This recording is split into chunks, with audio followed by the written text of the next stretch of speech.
I was born in southern Indiana, but when I was 11 months old, we went to Southeast Africa, my parents and I, and they were missionaries there their whole working career.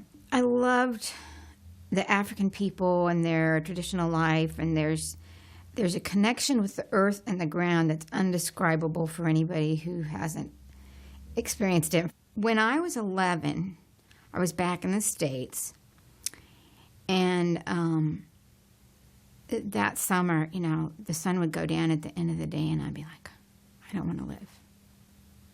I don't want to live. When I was younger, God was so much a part of the negative part of OCD. Not God as he truly is, but my perception of God.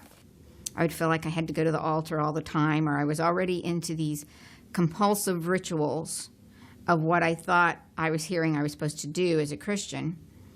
And then I felt like I had to be perfect. I thought, okay, I've been baptized. I've got to be perfect. I didn't really get any sense of resolution of the war that was within me.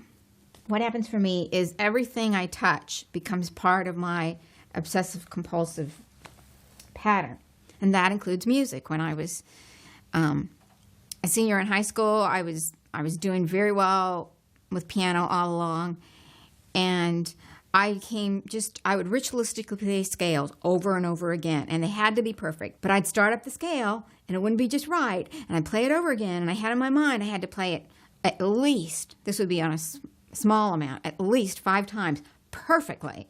It was at that point that my brother and sister went to my mom and said, this isn't right, Mom. My sister was taking piano lessons too, and she wasn't doing all that. I felt in my college years that friends around me were very good for me.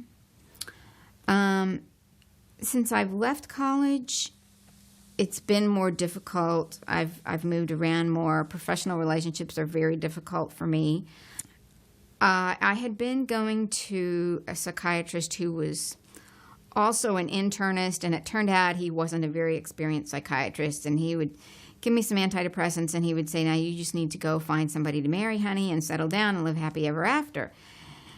And then I had known, though, that of different people that were doing work among missionary kids. Then I went to a couple retreats for that, and then there was a missionary kid counselor I had heard about in Georgia. She did play a significant role because she said, well, there's a name for what you're experiencing. It's called obsessive-compulsive disorder, OCD. It gave me a handle on how to look for help. So she said, you need to find a psychiatrist who understands that that's what's going on. So that was a turn in being able to start looking for the right people to help me.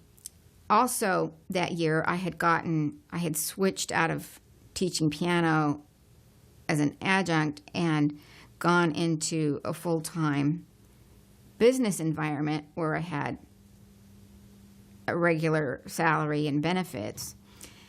And so I knew that in order to function well enough to keep this job, that I had to be consistent about my medicine, because I'd been taking medicine for a few years off and on, but not with a real commitment or regularity. So I found a different psychiatrist who he could understand that I had OCD, and I took medicine regularly. And then I went to some national conferences and gone to different OCD support groups.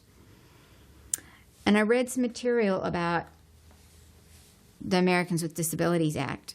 And I read things like, nobody can accommodate you if you don't tell them what you need to be accommodating with.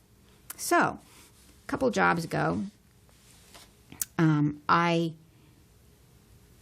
took that to heart and told people in human resources and managers some of what I was dealing with, and I used the OCD label. And it backfired. And they did not understand what this meant, and then they would blame everything on that, and they ended up asking me to leave.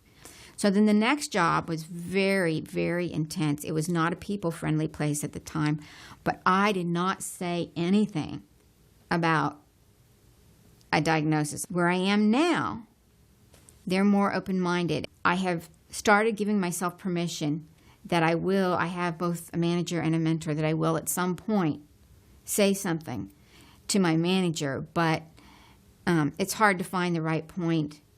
It often feels like I'm going crazy, but there's no need to go crazy because somebody is there. Like, until I found that book, how I kept myself alive when my brain was trying to kill me, I have not met, in going to different support groups and different conventions, I have not met anyone outside myself who has struggled so much with suicidal desires and wishes.